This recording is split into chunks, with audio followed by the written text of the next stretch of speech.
Hey English 1101 friends, this is the first of a batch of videos that I'm going to call general writing information, basic writing information, things that I like to go over at the beginning of the semester in English 1101, and that I think all students should know, not just for this class, but for all the writing you're going to, at the very least, all the writing you're going to do in college, and maybe all of the professional writing you will do for the rest of your career. These are the things that I think you should basically know. Some of them know to do, some of them know never to do. And so what I'm going to go over in these videos is the sort of guidelines and rubrics and some of my basic things that I think make good writing good and bad writing bad. In my experience of over a decade of teaching writing and reading thousands of student papers, and also my professional experience before I worked in academia and worked in college with writing in other professional settings and reading other professional work. The first of these videos, this video, is called, what I like to call, at the beginning of every semester, what I like to call the 7 deadly sins of college student writing. The things that no college student should ever do, that you should never write, or some of them are a little more general along the lines of things you should never do, things you should avoid, things you should do instead of what you may already be doing. And so I'm going to go over 7 things. Like I said, this is called the 7 deadly sins. And I'm going to go over 7 things that I think you should avoid or never do, or at least think about really, really strongly, really hardly before you do. The first of those things that you should always avoid, and you should definitely avoid it for any paper you write in any class that I teach, is never, ever, ever write a question in a paper. And there's a very simple reason for that. The goal of academic papers, and the goal of most writing in general, is to convey information, to make statements, to share information, to tell things or to prove things or to demonstrate things or something like that. And questions don't do any of that. All they do is waste words and fill up space. They never make statements, they never prove anything. All you are doing is wasting words getting to your point. Now here's one example of this that I can give you, a pretty common, easy example. A student might write, you're writing a paper about carpooling and how people in the Atlanta metro area need to carpool more. Okay, so you start that paper off with, what are the reasons to carpool? You haven't made any progress to your point. You haven't made any points to prove what you're saying. A much better beginning to that, the thing you should write instead, I would suggest, is the reasons to instead of asking what are the reasons to carpool, just go ahead and tell me what the reasons to carpool. Tell me where the paper is going to go. The reasons to carpool are to save gas money, to cut down on emissions when the air is unhealthy, and to cut down on traffic and gridlock on the interstate. All right, now you've told me not only why I should carpool, but you've probably given me a sense of where the paper is going to go, because I would suggest that in this paper you're going to make 3 main points. This may even be like a 5-paragraph essay where this is part of the first paragraph, and each of the 3 paragraphs covers these 3 points, and then there's a conclusion. Like, this just tells you, it doesn't just leave the reader hanging, it tells you where the paper is going. I'm going to jump over here. You can see here, sometimes when I say don't ever write questions in papers, students will say rhetorical. Well, what about rhetorical questions? And I'll say, well, what do you think a rhetorical question means? And they often can't tell me. A rhetorical question is a question whose purpose is to add creative flair to your writing. It's a way of adding style. Rhetorical questions usually either have obvious answers, which I would say, okay, if there's an obvious answer, then why even bother wasting the time asking the question, or does not require the answer. And they give you some examples of this. Are you seriously wearing that? Do you think that I'm gullible? What is the meaning of life? What would the wall say if they could speak? Where there's like no answer, it's impossible to answer. It's just trying to raise some idea, or the answer is so obvious, there's really no need to answer the question. As the writer says here, I understand why people like to use rhetorical questions. You probably enjoy writing. But rhetorical questions don't belong in academic writing. Rhetorical questions are fine for blogs, for diaries, creative writing. But as this says, they suck for essays. Academic writing is not supposed to be creative writing, at least not in the sort of expressive flair writing. Academic writing is supposed to be read for information and analysis, and focus on fact-based information, evidence-based analysis. The job of academic writing and formal writing is to convey information. It's almost like if you got in your car and turned on your GPS and it said, okay, where do you think you should turn? That's not useful for you. You didn't turn on the GPS for it to ask you rhetorical questions. You turned it on to share information with you. That's what papers are supposed to do. That's what academic writing is supposed to do. Share information, make statements, provide evidence. Asking questions doesn't do any of that. The second thing of my 7 deadly sins is semicolons. There is, semicolons, they're on the keyboard for a reason. They do exist. There is a valid reason to use them. The valid reason to use semicolons is they divide two independent clauses, two things that could be sentences. If you plugged a period in and instead of the semicolon, and the two things could be periods. My argument would be, okay, if it just takes the place of a period, use a period and forget about it.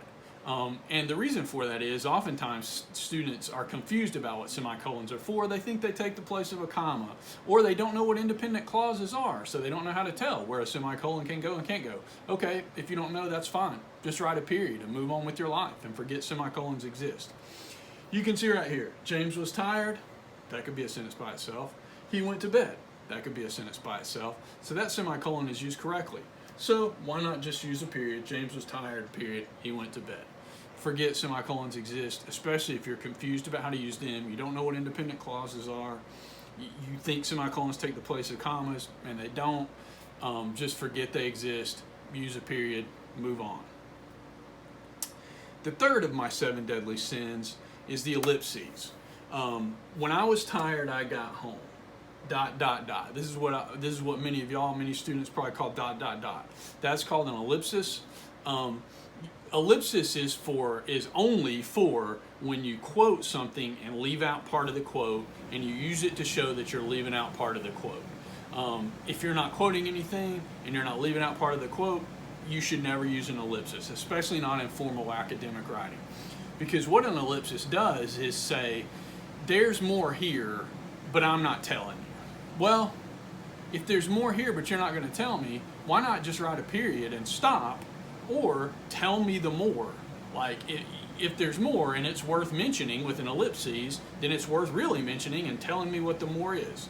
So you can see, I was tired when I got home. Well, that's terrible.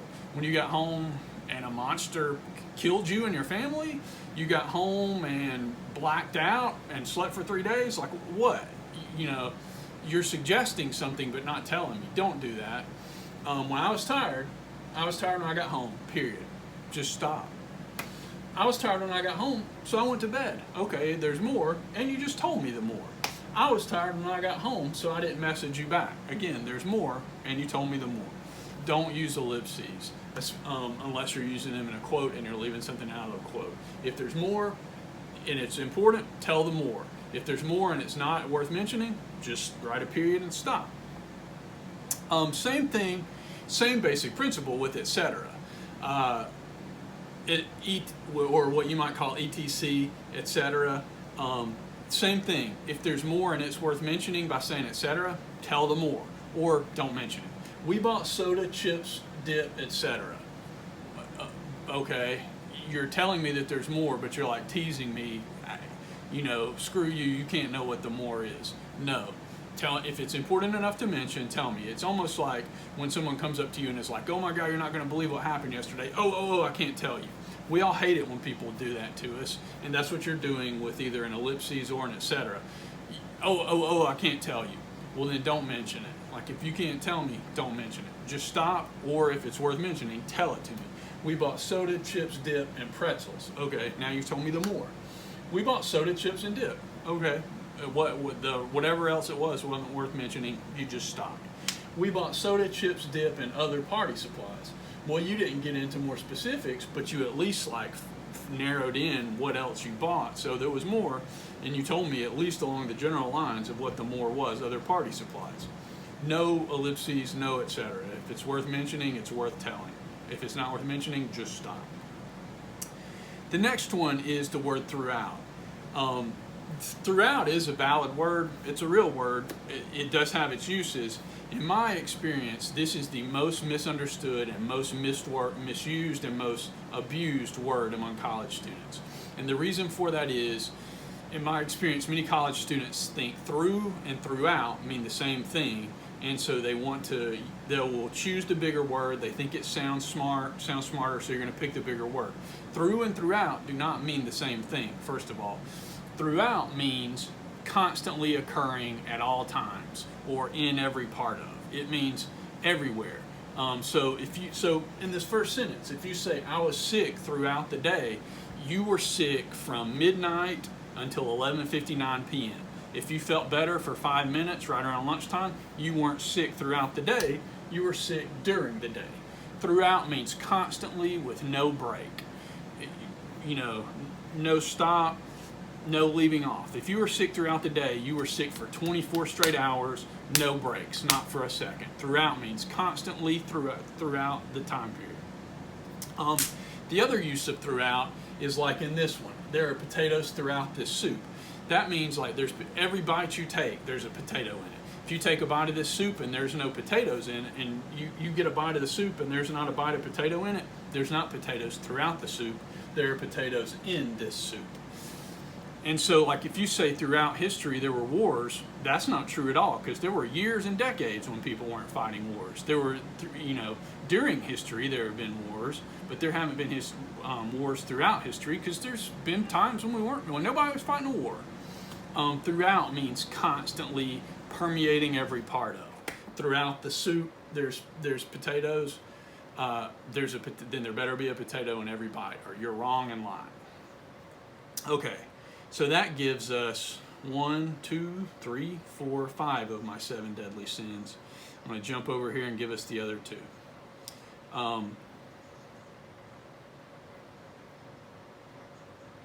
The next one is avoid second person. Never write in second person. Well, okay, many of y'all may not know what that means. That means never write you, your, or yourself. Never say you. You can write in first person and say, I did this, I did that, I'm telling you this, I'm telling you that. You can write in third person, he, she, they did this. Never, ever, ever write you. One of the main rules of formal academic writing is to avoid using second person. Second person refers to the pronoun you. Formal papers should not address the reader directly, not ever, not for a second. It can be difficult to write without second person because the word you is such a major part of speech. Fortunately, there are ways, many ways, to avoid second person without sacrificing the meaning of what you're trying to say. Below are some suggestions for ways to people avoid second person. Use the word people. You already know that the world is round. Don't say that. Don't write that. Most people already know that the world is round. Okay, what you really meant when you wrote you is most people, or the average person, or most people, or something like that. What you really meant is the third person people. You can also, just like using the word people, you can use the word one. You may think this would be impossible. One may think this would be impossible. It's just a substitute. You've turned it into you've gone from second person to third person. You can also use someone or somebody. You may feel compelled to argue against this point. Someone may feel compelled to argue against this point. Again, you've turned it back to third person. You can also just, in some cases, remove the you. You should first make sure everything is set up correctly. First, make sure everything is set up correctly. Turn it from second person into a direct command. And you can sometimes rearrange sentences. After reading this paper, you'll be able to understand how a helicopter is constructed. No, just take the subject of the sentence and turn it from you to the paper. The paper will describe how a helicopter is constructed. You've just made the subject of made this sentence much more streamlined and concise and made the subject of it the paper and what it will do. And we've gotten all the people out of it, period. So that is you. You should never use you, never use second person. And then the last one, it's a relatively simple one. Let's see if we can get up here. You should never, ever, ever use anyways. Anyways is an informal, it's one of those things that a lot of people are just like, that's not a word. Anyways is not a word. And what most people mean when they say that is, that's not a formal word. That's slang. Anyways is slang. don't use that in formal writing. The correct word is anyway. Anyways is exist. People have been saying that for hundreds of years, but it's just a slang word. There's no such thing as anyways in formal writing. It's anyway, with no S on the end. So those are our 7 deadly sins. 7 deadly sins of writing. Anyways, don't ever use that. You, no second person, no you. No questions in papers, no semicolons in papers, no ellipses, no etc., and no throughout. I hope that's useful for you. Many of y'all have been writing and doing these things for years, and so there'll be hard habits for you to break, and I understand. But these are the 7 most common errors that I see students make. The things you should never do in writing, but that college students do over and over again. You should never do these things. If you have questions about any of these or want to talk deeper about why you shouldn't do these, I'll be happy to dig deeper into it with you. Otherwise, I hope that gives you a place to start thinking about the kinds of basic writing you need to do for this class. Have a good day.